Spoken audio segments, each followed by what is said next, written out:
আসসালামু আলাইকুম। সংবাদে আপনাদের সবাইকে স্বাগতম জানাচ্ছি আমি রোজ। শুরুতেই সংবাদ শিরোনাম। ট্রাম্পকে লাল গালিচায় স্বাগত জানালো ইসরায়েল। এরদোগানের প্রশংসা করলেন ট্রাম্প। ২০ ইসরায়েলি জিম্মিকে মুক্তি দিল হামাস। এতক্ষণ শুনছেন সংবাদ শিরোনাম, এখন বিস্তারিত। ট্রাম্পকে লাল গালিচায় স্বাগত জানালো ইসরায়েল। টাইমস অফ ইসরায়েলের সরাসরি সম্প্রচারে দেখা যায় মার্কিন প্রেসিডেন্ট ডোনাল্ড ট্রাম্পকে লাল গালিচায় স্বাগত জানিয়েছে ইসরায়েল। এর আগে ট্রাম্পকে বহনকারী এয়ারফোর্স ওয়ান উড়োজাহাজটি ইসরায়েলের বেন গুরিয়ন বিমানবন্দরে অবতরণ করে। উড়োজাহাজ থেকে নামার সময় তাকে লাল গালিচায় স্বাগত জানানো হয়। এ সময় বেঞ্জামিন নেতানিয়াহু সহ উপস্থিত সকলের সঙ্গে তিনি কুশল বিনিময় করেন। পরে ট্রাম্প ইসরায়েলের পার্লামেন্ট নেসেটের উদ্দেশ্যে রওনা হন। তিনি প্রধানমন্ত্রী বেঞ্জামিন নেতানিয়াহু ও তার স্ত্রী সারা নেতানিয়াহুকে সঙ্গে নিয়ে তার সাজোয়া গাড়ি দ্য বিস্টে চড়ে জেরুজালেমের দিকে রওনা হয়েছেন। গাড়িতে ওঠার আগে ট্রাম্প তার কন্যা ইভাঙ্কাকে শুভেচ্ছা জানান এবং জামাতা জারেড কুশনর ও বিশেষ দূত স্টিভ উইটকফের সঙ্গে সংক্ষিপ্ত আলাপ করেন। তারা সবাই ট্রাম্পকে স্বাগত জানাতে বিমানবন্দরে উপস্থিত ছিলেন। নেসেটের উদ্দেশ্যে গাড়িতে ওঠার পর ট্রাম্প ও নেতানিয়াহুকে বেশ কিছুক্ষণ পারস্পরিক আলাপচারিতায় ব্যস্ত থাকতে দেখা যায়। নেসেটে ভাষণ দেওয়ার পর ট্রাম্প যুদ্ধবিরতি চুক্তির শীর্ষ সম্মেলনে সহ-সভাপতিত্ব করতে মিশরে যাবেন। এরদোগানের প্রশংসা করলেন ট্রাম্প। গাজায় যুদ্ধবিরতি চুক্তি বাস্তবায়নের প্রচেষ্টায় তুরস্কের ভূমিকার ব্যাপক প্রশংসা করেছেন মার্কিন প্রেসিডেন্ট ডোনাল্ড ট্রাম্প। তিনি তুরস্কের প্রেসিডেন্ট রিসেপ তাইয়েব এরদোগানকে বলেছেন দারুণ এবং জোর দিয়ে বলেছেন আঙ্কারা আঞ্চলিক প্রভাব বলয়ে অত্যন্ত গুরুত্বপূর্ণ ভূমিকা রাখছে। রোববার মধ্যপ্রাচ্যের পথে রওনা হওয়ার আগে সাংবাদিকদের ট্রাম্প বলেন তুরস্ক অসাধারণ ভূমিকা রেখেছে। প্রেসিডেন্ট এরদোগান দারুণ কাজ করেছেন। তিনি সত্যিই অনেক সহায়তা করেছেন কারণ তিনি অত্যন্ত সম্মানিত একজন নেতা। তার দেশ শক্তিশালী, সেনাবাহিনীও অত্যন্ত শক্তিশালী। তিনি সত্যিই অনেক অবদান রেখেছেন। তিনি আরও জানান গাজা যুদ্ধবিরতি চুক্তিতে কাতারও গুরুত্বপূর্ণ ভূমিকা রেখেছে।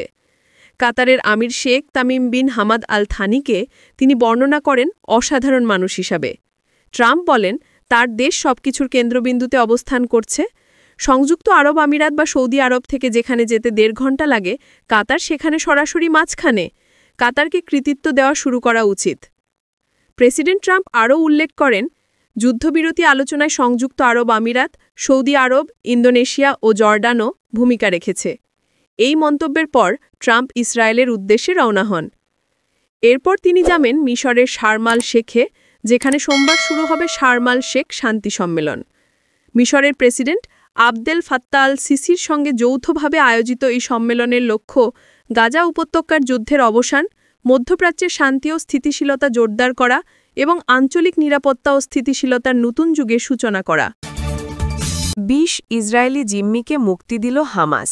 ২ বছর ধরে চলা ভয়াবহ যুদ্ধের অবসান ঘটিয়ে মার্কিন প্রেসিডেন্ট ডোনাল্ড ট্রাম্পের মধ্যস্থতায় হওয়া যুদ্ধবিরতি চুক্তির অংশ হিসেবে গাজায় বন্দী থাকার সবশেষ ২০ ইসরায়েলি জিম্মিকে সোমবার মুক্তি দিয়েছে হামাস। ইসরায়েলের সরকারি সম্প্রচার মাধ্যম জানায় জিম্মিদের ২ ধাপে মুক্তি দেওয়া হয়।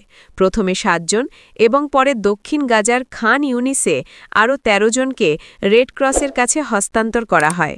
চুক্তি অনুযায়ী হামাসের হাতে থাকা জীবিত সব জিম্মিকে মুক্তি দেওয়া হবে এবং বিনিময়ে ইসরায়েলও ২,০০০ ফিলিস্তিনি বন্দীকে ছেড়ে দেবে। এই মুক্তি প্রক্রিয়া চলাকালে ট্রাম্প সোমবার সকালে এয়ারফোর্স ওয়ানে করে ইসরায়েলে অবতরণ করেন। বেন গুরিয়ন বিমানবন্দরে ট্রাম্পকে লাল গালিচা সংবর্ধনা দেন ইসরায়েলের প্রধানমন্ত্রী বেঞ্জামিন নেতানিয়াহু ও প্রেসিডেন্ট আইজেক হারজগ। ইসরায়েলি সেনাবাহিনী জানায় রেড ক্রসের তত্ত্বাবধানে প্রথম ৭ জন জিম্মিকে আমরা গ্রহণ করেছি এবং আরও কিছু জিম্মি হস্তান্তরের প্রস্তুতি চলছে। এই খবরে তেল আবিবের হোস্টেজে স্কোয়ারে জড়ো হওয়া শত শত মানুষ আনন্দে ফেটে পড়ে। সেখানে উপস্থিত ছিলেন নোগা নামের এক নারী, যার আত্মীয় এখনও ফেরেননি। তিনি বলেন, আমি আবেগে ভরে গেছি, কিন্তু একই সঙ্গে কষ্ট পাচ্ছি কারণ সবাই ফিরে আসছে না। ২০২৩ সালের ৭ই অক্টোবর হামাসের অভূতপূর্ব হামলায় ২৫১ জনকে জিম্মি করা হয় এবং 1200-রও বেশি মানুষ নিহত হন, যাদের বেশিরভাগই ছিলেন বেসামরিক নাগরিক। এর মধ্যে 47 জন ছাড়া বাকি সবাই আগেই বিভিন্ন পর্যায়ে মুক্তি পেয়েছিলেন। গাজার পক্ষে যুদ্ধবিরতি কিছুটা স্বস্তি আনলেও যুদ্ধবিধ্বস্ত অঞ্চলটি এখন প্রায় পুরোপুরি ধ্বংসস্তূপে পরিণত।